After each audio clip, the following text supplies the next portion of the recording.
tratarse, pero ¿cuál es la importancia clínica de las oncinarias? O sea, ¿qué me va a pasar si yo me infecto de oncinarias? Principalmente los dos. ¿No? ¿Ah? Una propagación mayor. ¿Cuál es lo que dice?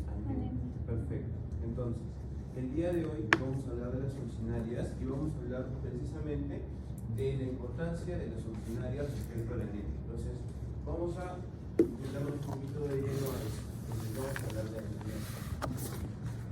Entonces, ¿qué es la anemia, chicos? ¿Qué significa anemia?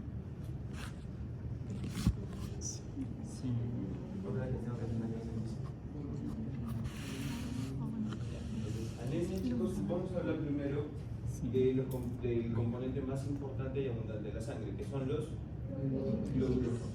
¿Cierto? ¿Cuál es la función de los glóbulos rojos? ¿Cómo se transportan los oxígeno? ¿Cómo transportan los oxígeno? A través de... Tiene un anillo de porfirina que está unido a un hierro y ese hierro se acopla ¿a quién? ¿Algún huevo? No. La porfirina con el hierro se acopla ¿a qué molécula? Al oxígeno. Entonces, nosotros vamos a ver que el glóbulo rojo tiene una función de transportar el oxígeno. Porque el oxígeno disuelto en un líquido como el plasma no va a estar bien concentrado y no va a poder transportarse bien. Entonces, nosotros tenemos estos glóbulos rojos que son especializados en transportar el oxígeno. ¿Por qué? Porque estos tienen una proteína sumamente importante, la que le da el color rojo de los glóbulos rojos. ¿Cómo se llama? Perfecto. Entonces, habiendo hecho esta introducción, nosotros vamos a entender la anemia. ¿Qué es anemia? Es la disminución de qué? De la hemoglobina, ¿no es cierto? Hay una disminución de la hemoglobina en los pacientes que sufren de anemia. ¿Cuándo decimos nosotros que que la hemoglobina está baja? Cuando la hemoglobina es menor de ¿cuánto? Va a variar dependiendo de quién estemos hablando. Si estamos hablando de un varón adulto, menos de, perfecto, menos de 13 gramos sobre decilitro. Cuando hablamos de una mujer en edad reproductiva, menos de 12, ¿ya? Menos de 12. Cuando hablamos de una mujer embarazada, ¿cuándo? Menos de 11, ¿sí? Entonces, ¿por qué les estoy haciendo esto recordar, chicos? Porque nosotros vamos a ver que esta anemia es un problema a nivel global. Nosotros tenemos que conocer sí o sí la anemia. La anemia es una disminución de la hemoglobina. Ahora, lo que nosotros tenemos que entender de todas maneras es porque esta hemoglobina está disminuyendo. Existen un montón de causas por las cuales la hemoglobina va a disminuir. Demasiadas. Pero ustedes tienen que tener clarísima la causa más importante de la anemia. ¿Cuál es? Mala nutrición. Desnutrición, falta de hierro. Elíjame. Desnutrición. Desnutrición. Y cuando estoy desnutrido me falta ¿qué? Hierro. Entonces, la principal etiología de la anemia es la ferropenia, ¿no es cierto? Entonces, nosotros vamos a ver que un paciente que tiene disminución de la deposición de hierro va a desarrollar anemia. ¿Por qué? Porque nosotros, si recordamos un poquito de Morfo 1, recordamos que la hemoglobina está compuesta por su parte proteica, que es la globina, ¿no? Y por su parte no proteica, que es justamente el grupo hemo. Y este hemo a su vez está conformado por la proteoporfirina 9 y el hierro. Entonces, si yo tengo una disminución de hierro, va a haber una disminución de la síntesis del grupo hemo y una disminución en la cantidad de la hemoglobina. Así de fácil. Entonces, la importancia de las oncinarias es que me van a generar anemia. Ahora lo que vamos a ver es el mecanismo. ¿Cómo es que estas oncinarias generan anemia? Y por eso es que les he traído esta tablita que no es parte de los PPTs, por eso es que es importantísimo que lo veamos. Como no tiene formato, lo pueden colgar, así que por favor, si es que no quieren que me despidan, no sean malitos, no lo firmen. Solamente esto, les prometo que lo pongo en el PPT cuando eso pase. Pero lo que quiero que ustedes vean es esto. Nosotros tenemos hierro ya para múltiples funciones. La más importante de lejos es que es parte de la hemoglobina. Pero también existen otros compartimentos que van a tener hierro, como el hígado, por ejemplo, que se va a encargar de almacenar el hierro. Entonces, tú vas a tener un depósito de hierro que va a ser como tus ahorros. Y cuando entres en un estado de disminución de consumo de hierro, este hígado va a comenzar a liberar el hierro que tenía almacenado. Cuando se acaba ese hierro almacenado, ahí empiezan los problemas y comenzamos con anemia ferropénica.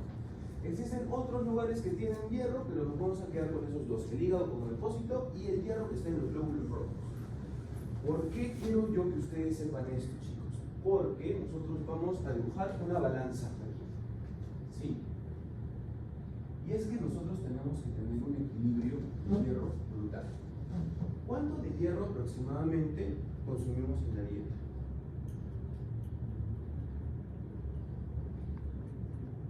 Ahora, o dependerá. ¿De qué? De la edad, de peso, del dinero también, del tipo de dieta, ¿no? Pero independiente de cuánto consumimos de hierro, quiero que sepan que no todo el hierro que consumimos se absorbe. ¿Por qué? Porque precisamente nosotros vamos a absorber, vamos a poner acá, absorción, entre 1 a 2 miligramos de hierro cada día, que está aquí. ¿Y por qué nosotros solamente absorbemos 1 o 2 miligramos de hierro al día? Porque nosotros vamos a eliminar por las heces, por lo que tú quieras, 1 a 2 miligramos de hierro por día. Entonces, nosotros vamos a absorber la misma cantidad de hierro al día que eliminamos, para que nunca estemos en un balance negativo, ni tampoco en uno positivo, porque acuérdense que el hierro, a pesar de que es muy importante, es muy tóxico si es que está en grandes cantidades. Podemos generar una hemocromatosis, una disfunción mitocondrial y hay que darnos. Ahora, otra cosa también muy importante, chicos, que quiero que ustedes recuerden, es que el hierro también se recicla mucho. ¿Por qué? ¿Cómo reciclamos el hierro, chicos? ¿Cuál es el mecanismo principal de reciclaje de hierro?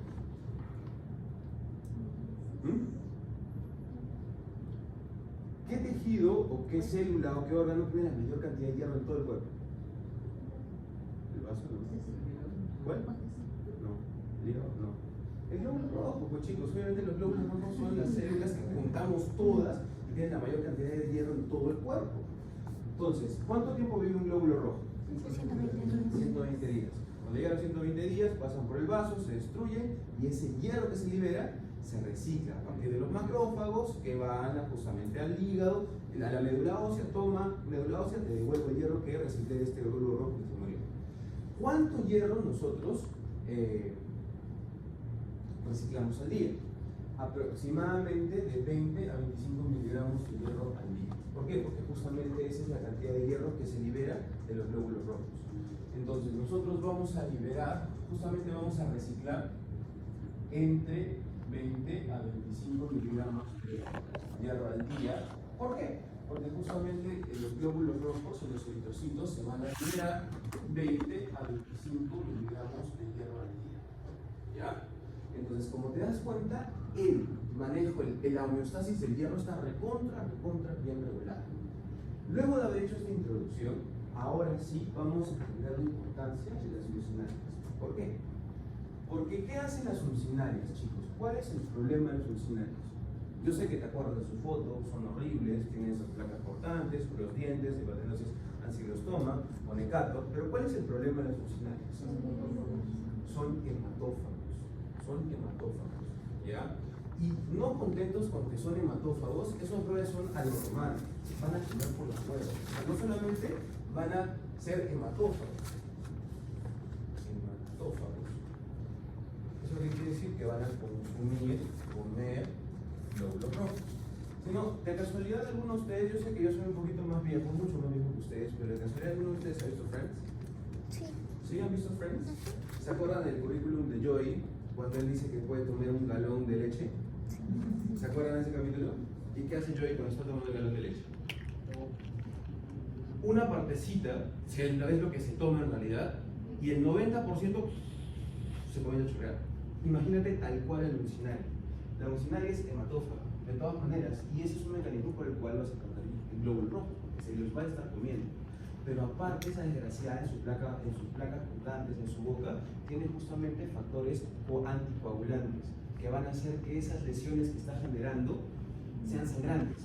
Entonces tú vas a perder sangre hacia el intestino y por ende se va a perder en las heces. Que entonces vamos a ir acá a esta balanza. Entonces, si nosotros estamos viendo que una persona normalmente elimina de 1 a 2 miligramos de hierro al día, ¿qué pasará en una infección de uncinales? ¿Qué será, cómo será esta eliminación de hierro? Mayor. Entonces, ¿qué pasará con la balanza? Y va a estar precisamente, va a ser mucho mayor la pérdida, y por eso es que cuando se da la cronicidad de la enfermedad de las uncinarias, vamos a desarrollar una anemia ferropénica. ¿Por qué? Porque acuérdense que en este caso vamos a eliminar glóbulos rojos, que les dije que era la principal célula que tiene la mayor cantidad de hierro, y por ende, si es que se tiende la cronicidad, vamos a desarrollar anemia ferropénica. ¿Y cuál es el problema de esto, chicos? Porque justamente Andreita, cuando yo hice la pregunta de cuál es la causa de anemia más importante, me dijo desnutrición. Y eso es lo que tienes que pensar. Una persona es ferropénica porque no consume la cantidad suficiente de hierro. Entonces, ¿tú qué harían ustedes, chicos, si es que tú piensas en una desnutrición y que trae consigo una anemia ferropénica? ¿Tú cómo lo tratarías? ¿Con sentido común? Comida y suplementos, ¿no es cierto? Entonces tú agarras y le dices, ¿sabes qué, flaca?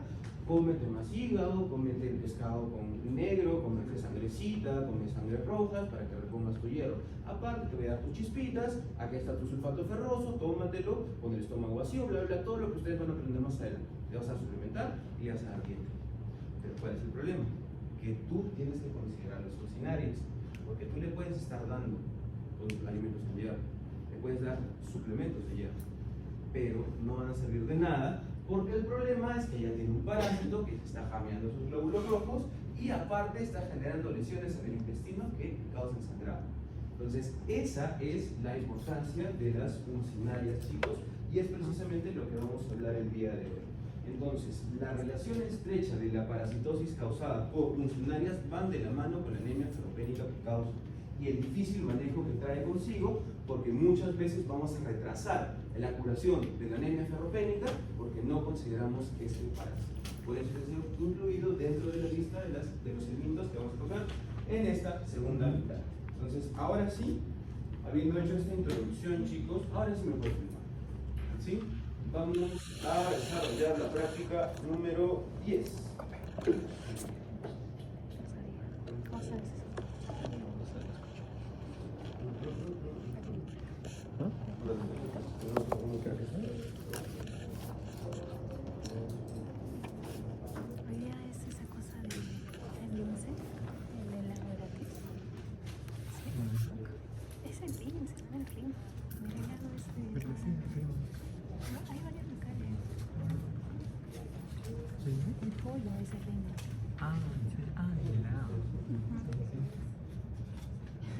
¿Alguien me puede ayudar a poner presentación? Normalmente con el PDF es control L, pero no me sale aquí. ¿Saben qué tengo que hacer acá? Me tienen que hacer mi auto de gasolina.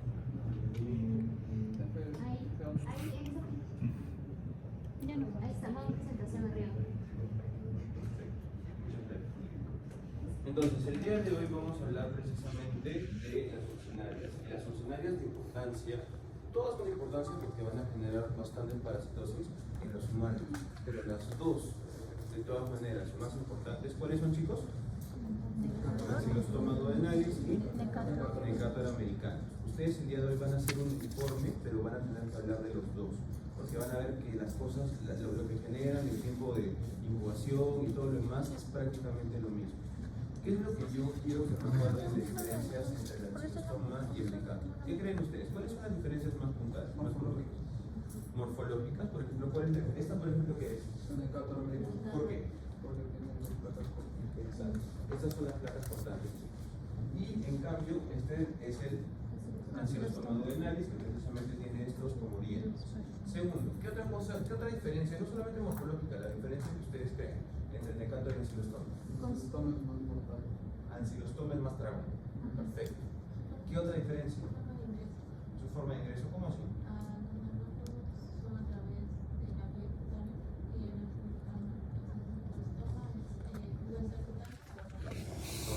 ¿Cómo se llama eso cuando ingresa el Necator por vía digestiva? ¿De acuerdo? Sí, claro.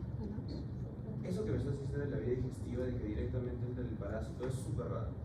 Entonces, es una diferencia muy puntual. Si te la acuerdas, genial, pero no es la principal. Pero no te estoy descartando que eso sea lo correcto. ¿Ok?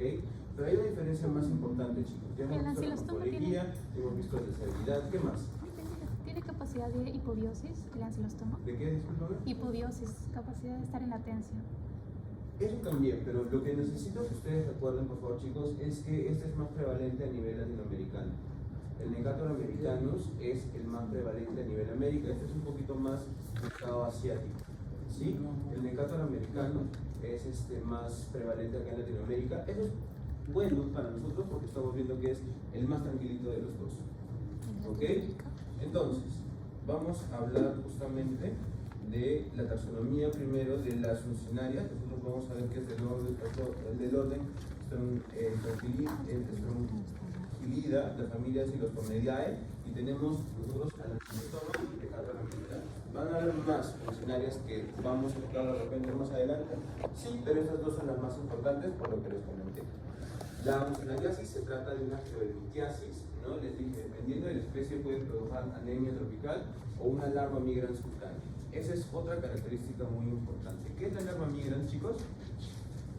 Que hace un caminito. ¿Por qué? Justamente ustedes lo mencionaron. ¿Cómo ingresa el parásito? Vamos a consumirlo por la vía oral, ¿no es cierto? No, porque entra. ¿Cómo ingresa? Entra la piel.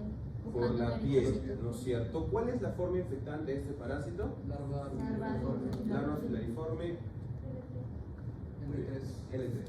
Entonces no se olviden, chicos, en esta mitad del curso, así como el hack de quiste tetranucleado bien difícil que te falla en forma infectante, ¿no? Ahora tienes la larva L3. Es muy importante esta larva L3 o larva filariforme porque es la forma en la cual este parásito va a ingresar a infectarnos. Esa es la forma infectante. Ahora, en la clase anterior, cuando hablamos de los helmintos, los nemátodos, vimos que en cómo ingresaba, por ejemplo, las carismulicoides.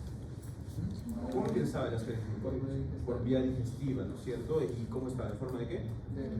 De huevito, ¿no es cierto? Y es un huevo larvado L3, L2, como ustedes quieran, dependiendo de la bibliografía.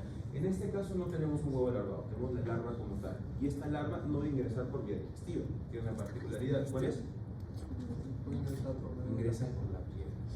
Y precisamente ese ingreso por la piel, porque aparte de enzimas anticoagulantes, tienen también enzimas proteolíticas que degradan la matriz de la piel e ingresan precisamente por las zonas expuestas. Normalmente, como ustedes dijeron, como le dijo también Andrea al inicio, nosotros, bueno, la gente va a caminar sin zapatos, descalzas, y por ahí es precisamente la puerta de entrada del parásito.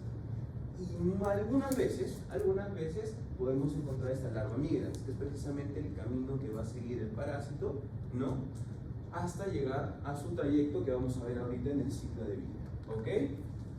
Del viejo mundo, nuevo mundo, bla, bla, bla, bla.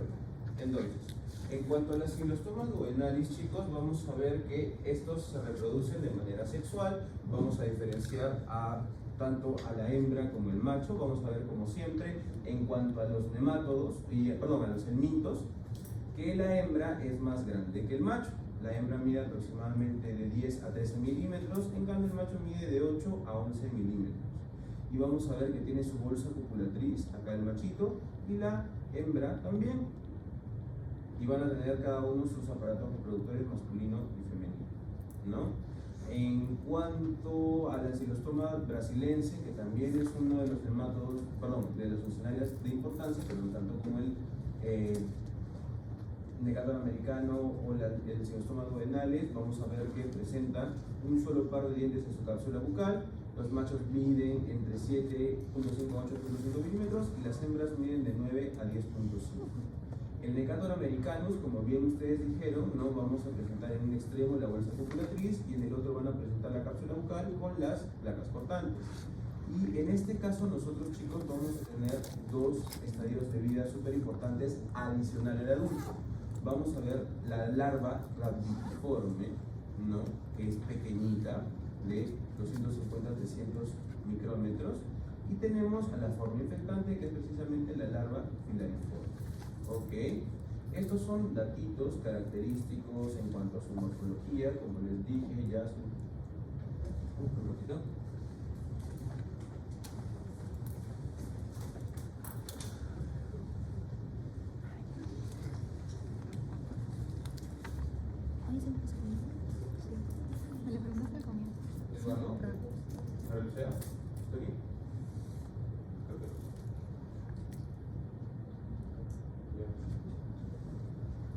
Bueno, como les dije, yo no soy muy fan de las características morfológicas, no se los voy a apuntar jamás, a menos de que sea una pregunta súper puntual para hacer su 19.1 del examen.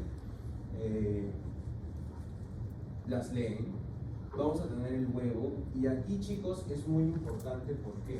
Porque ¿cuál es el hospedero definitivo de estas ursinarias? Nosotros, ¿no es cierto? Entonces, si nosotros somos el hospedero definitivo, ¿en dónde se va a dar la reproducción de este parásito? En nosotros. Entonces, tanto el macho como la hembra se van a reproducir en nosotros, y luego esta hembra fecundada va a eliminar ¿qué cosa? Los huevos. Entonces, es importantísimo que ustedes recuerden, chicos, que cuando se da la fecundación de la hembra va a eliminar los huevos.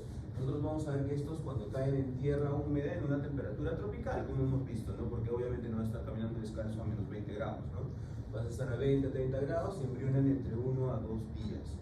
Y cuando nosotros queramos hacer el diagnóstico, chicos, muchas veces, como siempre les he dicho, estas enfermedades parasitarias son de países de escasos recursos. Entonces, si bien tú vas a tener técnicas moleculares para el diagnóstico, lo que se utiliza más, precisamente por los servicios de salud que tenemos y por las poblaciones en las que se dan estas infecciones, vamos a tener principalmente el diagnóstico microscópico, ¿ya? No es el gold standard propiamente dicho, pero me interesa que lo conozcan, porque cuando nosotros hablemos de parásitos, ustedes van a ver que existe una prueba que también es muy importante y es muy sencilla en realidad. Tú simplemente vas a decir, causita, yo quiero un coproparasitológico. Perfecto, entonces tú vas a agarrar, tú vas a sospechar de una ursinariasis y vas a decir coproparasitológico serial. Y ahí, ¿qué es lo que van a hacer? Le van a dar a tu pacientito, ¿no?, 3 frasquitos en los cuales él va a tener que hacer sus necesidades un poco 3 días, y esos 3 frasquitos se los va a llevar al laboratorio, y el encargado del laboratorio va a estar chequeando ¿qué? Va a estar buscando los parásitos adultos, ¿no es cierto? Los huevos. Entonces ya saben, la importancia en realidad, chicos, del huevo es obviamente todo el proceso del ciclo de vida que cumplen, porque aquí es donde se van a formar las larvitas, ¿no? Acá es donde van a embrionar. Pero en segundo lugar es precisamente el diagnóstico, porque como les decía, nosotros somos los hospederos definitivos, y al ser los hospederos definitivos nosotros vamos a eliminar los huevos, ¿ya? Lo que me lleva a que yo hago mea culpa. Yo me he demorado muchísimo en entregarles de vuelta sus informes, los tengo aquí, se los voy a entregar ahorita, tanto de toxoplasma como trypanosoma. Entonces hay cosas que yo voy a tomarme el tiempo de decirles para que no cometan los errores en sus informes.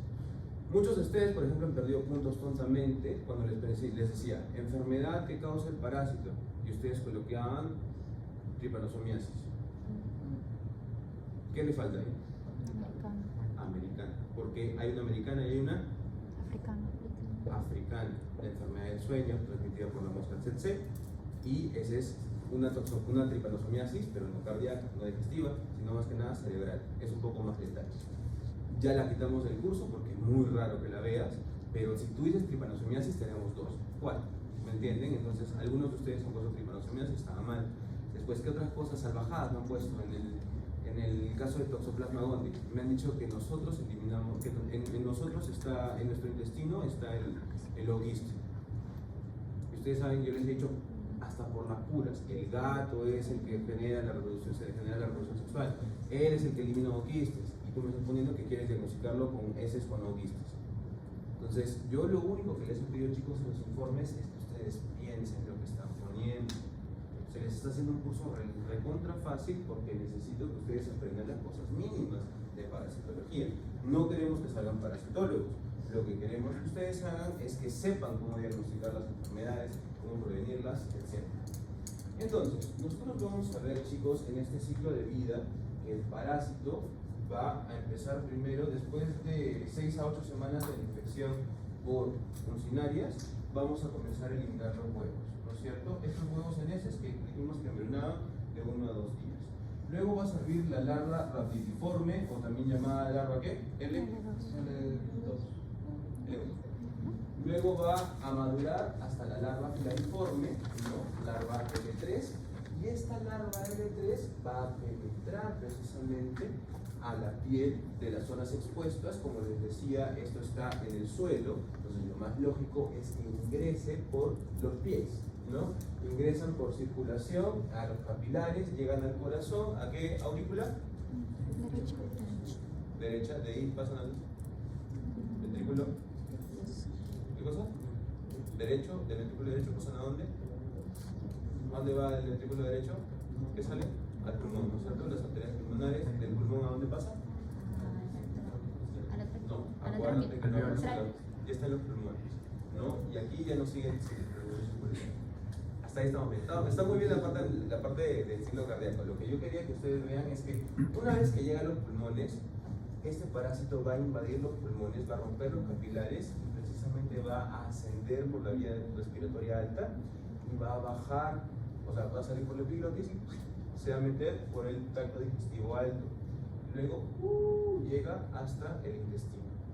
¿Cómo se llaman aquellos parásitos que van por circulación al pulmón, ascienden, son deglutidos y luego llegan al intestino? ¿Cómo se llaman esos parásitos que cumplen el ciclo de vida? Ciclo de Loos. Entonces, acuérdense, chicos, los parásitos que justamente van por circulación al pulmón para luego ir al aparato digestivo son los parásitos que hacen el ciclo de Loos. Y eso también es importante. ¿Por qué? Porque este ciclo de Loos puede traer manifestaciones clínicas. ¿Cómo se llaman las manifestaciones clínicas que ocurren a consecuencia del ciclo de Loos? Síndrome de Lofa. Síndrome de Loos. Entonces, no se olviden, por favor, chicos. Chicos, el ciclo de Loos está relacionado solamente con el ciclo de vida. Si ese ciclo de vida genera manifestaciones clínicas, ya es un síndrome de Loeffler, porque tú vas a ver manifestaciones clínicas asociadas. En este caso de las urticarias no son tan frecuentes como el parásito que vieron ustedes el martes, que era el Ascarius lumbricoides. Ese es el que más se asocia con el síndrome de Loeffler. En este vamos a poder encontrarlo, pero es bastante raro. Y bueno, una vez que llegan al intestino, vamos a ver que se van a diferenciar ya en una gusano hembra macho, van a copular, van a salir los huevos y se repite el ciclo de vida. Súper sencillo. ¿Ya?